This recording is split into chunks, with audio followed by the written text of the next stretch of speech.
And I think it gets worse as well, doesn't it? Because, we went up to, Tommy Robinson's done, I think it's maybe five, or maybe even, I think he's done 5, 6th is coming soon, the Rape of Britain documentaries. And, in them, if anybody hasn't seen them, head over to his X account, and they're all on there, 1 to 5 or 1 to 6, whichever.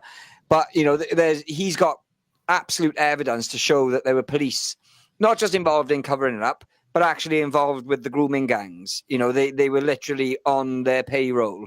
And there was so much evidence of that they had. And he tried to hand it in. And the police said, we don't want to, West Mercia, I think it was, we're not interested. And they didn't take it. And I think that's that's just one little part. But this, and they talk about the J report, where I think that was 6, either 4 or 6 areas. 6. GB News alone has uncovered 50. We can safely say, I believe that pretty much every town and city has got this problem, because this isn't an area problem. This is a culture problem that we have, invested or imported into the UK. Mm-hmm.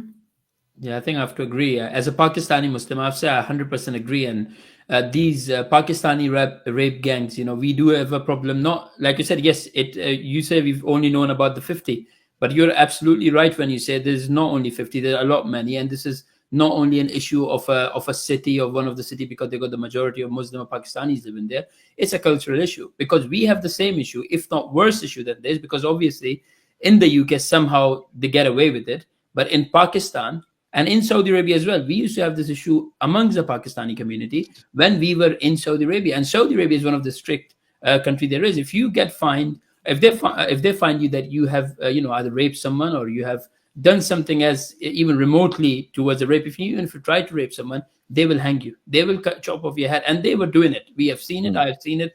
A lot of drug dealers, a lot of things has happened. And even then, these Pakistanis, they could not stop themselves. So, they are not only driven by an ideology, they're also driven by the cultural habit that they have. And the habit, it starts very young from their own house. And I can say that because I don't know if Bish knows that I went to a religious school when I was in Saudi Arabia, which was run by Afghanis, Pakistanis, and Bengalis. And what was there? I was there for 4 years, and 4 years, 5 days, 5 days a week from 8 a.m. till 2 p.m. I would go there, and I was very young. I was in the age between 11 and 16.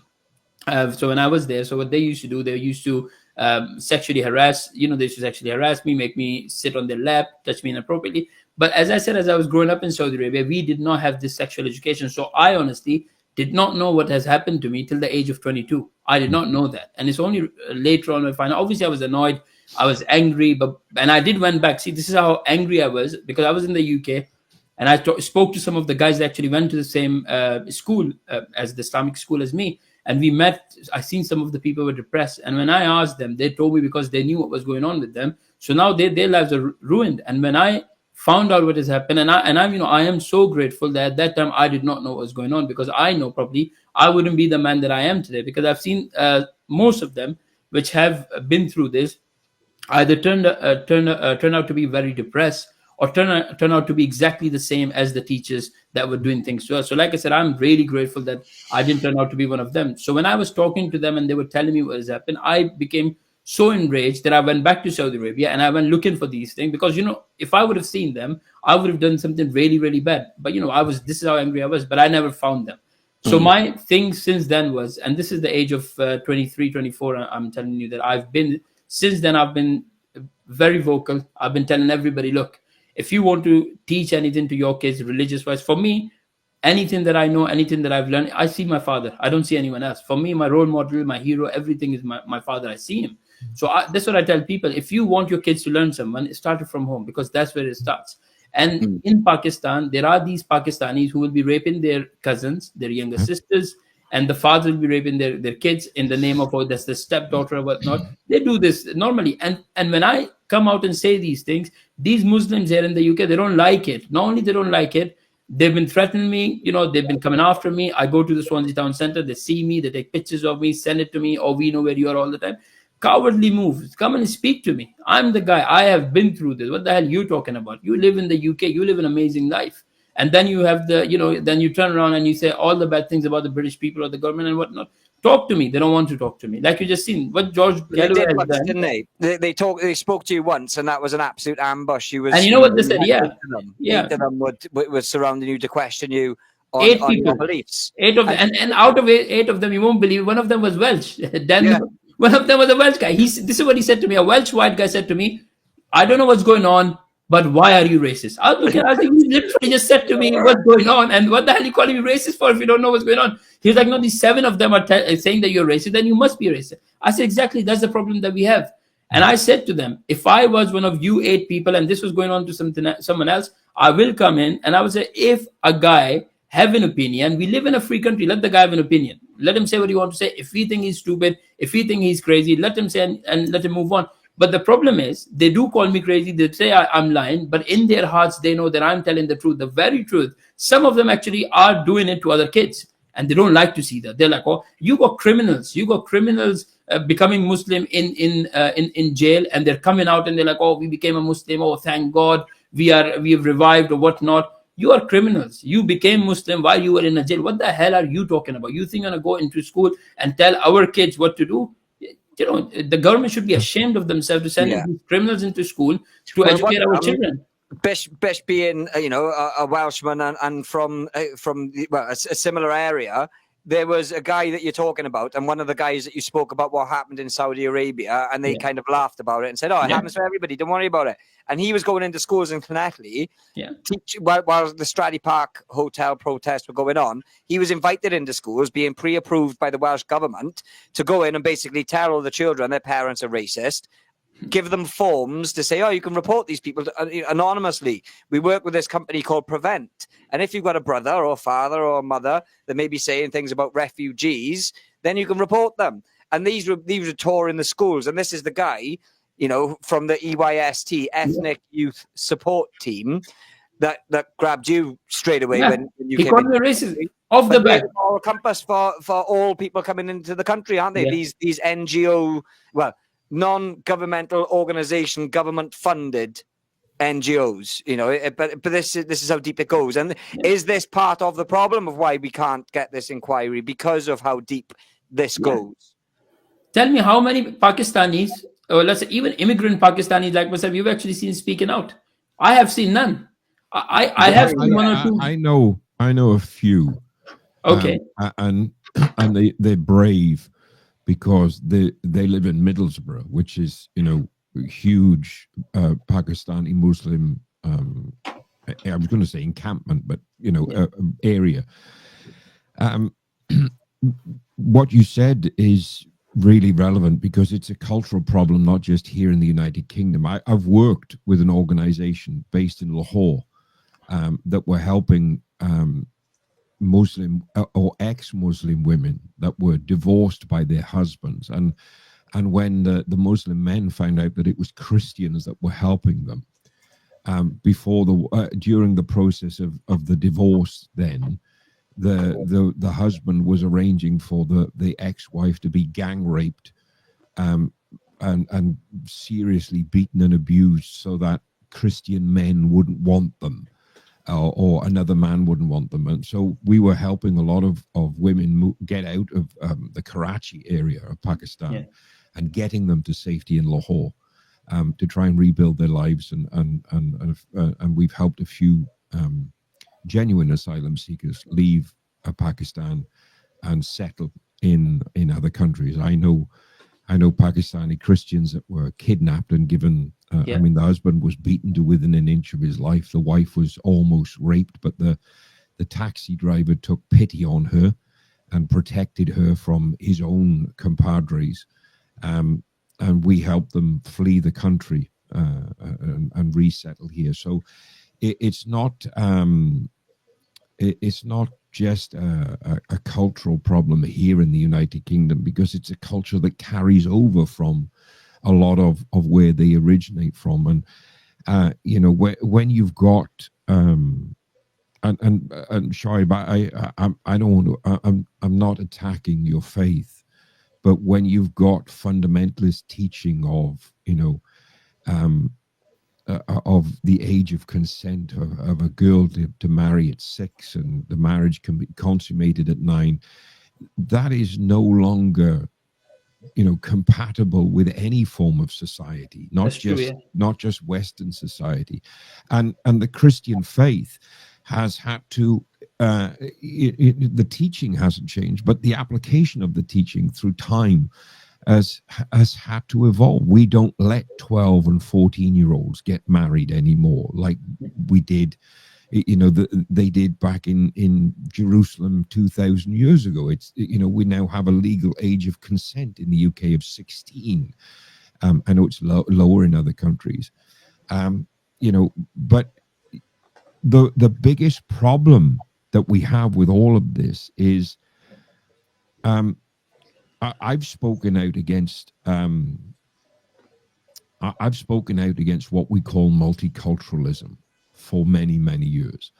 Multiculturalism is an abject failure, in my opinion, and it is purely an opinion when I say that.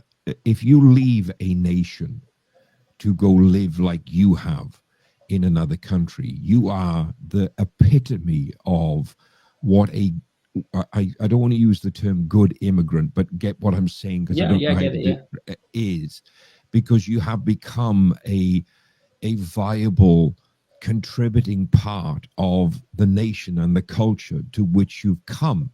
The problem that we see, and it's not just a problem amongst the Islamic community, and I've tried to clarify this for many, many years, there are other nationalities that come to the UK that refuse to assimilate to the culture and the national identity of the nation of which they're in. I use Brazil as a great example because I used to do a lot of ministry amongst the Brazilian community here in the United Kingdom. And that's a community that comes to the United Kingdom, whether legally or illegally, and then creates its own subculture inside the culture and refuses to assimilate. I have sat in a room with my wife. We were the only native English speakers there. Everybody else was either Brazilian or Portuguese, where they have not said a word to us for 2 or 3 hours and everybody's talking. It's just my wife and I talking to each other because everybody else talking in Portuguese, and made no attempt to involve themselves and to find out later that half of them don't even speak English anyway. And that's not, trying to be derogatory. It was just a simple fact that the reason they were all talking in Portuguese is because half the people at that table do not speak English. And yet they've come to this country, and now most of them, at that point we found out later, were illegals, but have come here and then want to remain part of their own culture, yet within the context of living in another nation. Or, as we have seen with certain members of the more radicalized Islamic community, is to come here with the sole intention of completely replacing the culture to which you're coming into, right? And that's where, to me, multiculturalism has failed. You are a great example of where multiculturalism has worked, because you've brought the elements of your culture into ours, embraced the British culture and the British way of life, integrated your heritage, your upbringing, your faith into that way of life, and made yourself a valid contributor, and a valued, I should say, contributor to the British way of life. And there are too many people that are in the opposite spectrum to where you are, which is why we have this sentiment, this underlying attitude amongst an awful lot of British people. And it doesn't come from a place of racism, because, and I'm sick to my back teeth of hearing this term racism, because it truly undervalues those that have been victims of true bigotry and true racism. When, just because I don't agree with you doesn't make me racist, or just because I might think that radical fundamentalist Islam is oppressive does not make me racist. I also think radical fundamentalist Christianity, and believe me, it's there, that's oppressive too. We don't have a race issue in the world, and it's about time we stop calling it racism. Correct. What we have are nationality issues and we have ethnicity issues, but you, me, and every other human being on the planet are part of the same race. We are all Homo sapiens. Yeah. To say that, we have a race issue is to imply that you are of a lesser race than I am, which means you're not even human. And I know that 200 years ago in the slave trade, a lot of people were treated like they were of a lesser race purely because of the color of their skin. And that's because of the evil that fills men's hearts. Right? But we've got to stop using these terms and these monikers that define things that are not even remotely in keeping with what they are. I can remember, I'll give you this example, right? I think I made mention of it in my first UKIP speech. I can remember being at Russia Today with a friend of mine who is a good friend of President Trump, and had just come from the Trump inauguration, first time to be with my wife and I in London with him and his wife. And we were talking about this thing, and his dad still has a scar around his neck where they tried to lynch him, and the lynching failed, right? And this young jerk, am I allowed to say that? Too late if I know. He's sitting on the panel, right? He's got his young Afro-Caribbean male. His ethnicity is irrelevant to the story, but he's talking about how he was racially profiled in I think it was a Tesco's or Sainsbury's on the way to the studio that day. And I asked him why he said that he felt it was a racist thing, because it was an Asian security guard that had followed him. It wasn't a white guy. It was probably Indian, or the way he described him, I think the guy was Sikh because he was wearing a turban, right?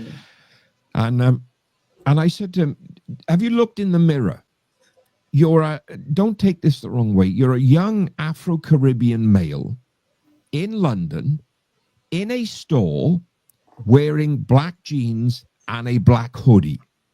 You fit every stereotype." Right? And you wonder why the security guard has followed you. And I said to him, "What made you think? Why do you think he was following you?" And his answer was, "Because he's a racist." Right? And I'm like, no. There's a mass at the time. This is January 2017. Right? There is a mass crime epidemic happening in London, committed by young African and Asian males in black jeans and black hoodies, which is why they were refusing to allow an awful lot of people wearing a black hoodie, irrespective of your ethnicity, into a store. Yeah. Right? At the time, you fit every one of these stereotypes. This guy sitting next to me grew up watching the burning cross of the KKK in their front lawn.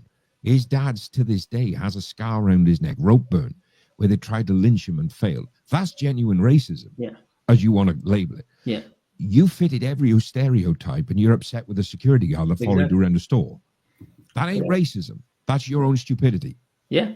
And we've trivialized really non-trivial issues that demoralize and break down the humanity of the people that we're talking about, and the humanity and of, like, for example, now these 1,400 plus the people I'm talking to, they estimate there's tens of thousands of them, right? We're devaluing the humanity of real victims. Yeah. That have gone through the most horrendous abuse because we're afraid of being called racist for speaking out against somebody defined by their religion, not by their race, or defined by their nationality, not by a race or an ethnicity. And everybody's afraid, oh, you can't say this and you can't say that, because we've had this whole PC woke bullshine agenda forced on us for so long. My father was a policeman for 30 years. Most of the crimes my father solved, the confession was heard outside the station, not in it. It was back in the glory days of British policing, when they took you around the back of the station and said, now, you did that crime, didn't you? No, officer, I didn't. No, you did that crime, didn't you? Yes, officer, I did. But we never had crime levels the way that we do now. We never had a disrespect for police and law and order the way that we do now. And a lot of that I have to attribute to the likes of Home Secretaries like Theresa May, who thought it was more important you went and get a degree in policing. And now the same numpties that were in university with the police that are doing all of these eco crimes and all of this nonsense, they won't go against each other because they're all uni buddies and you know, all that kind of stuff. And I just think that this country just needs to get back to common sense and get back to righteousness. And I don't even mean that from a religious perspective, but a righteousness of the moral compass that we had as a nation, the righteousness of actual morality. And we've seen it. And successive governments have deliberately eroded the morality and the moral compass of this country to the point that now all of these things are allowed. And you know, I mean, I remember the story that turned out to be proven true of the 13-year-old girl that was arrested by Greater Manchester Police Force. I think she was found in the middle of the night because a neighbor had called the police.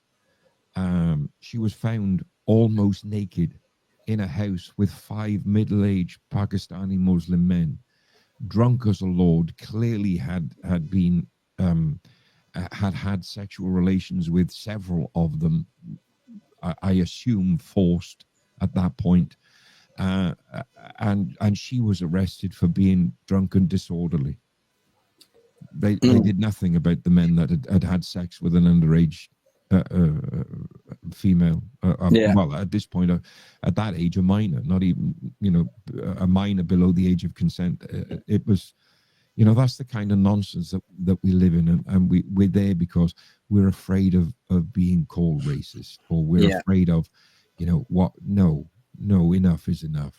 And I think there's lots of examples of that as well, isn't there? Charlie Peters did a report outside, I can't remember which police station. I think it might have been, I'm not sure, so I'll have to double check that. But it was a girl who went in, she'd just been raped. I think she was 12 years old, and she was drunk. And because that's what happens, it's part of the grooming process. You know, chicken shops was the main one, a bit of free food, or come in and have some free chips, or we get you some cigarettes, or some booze, do you want to come upstairs?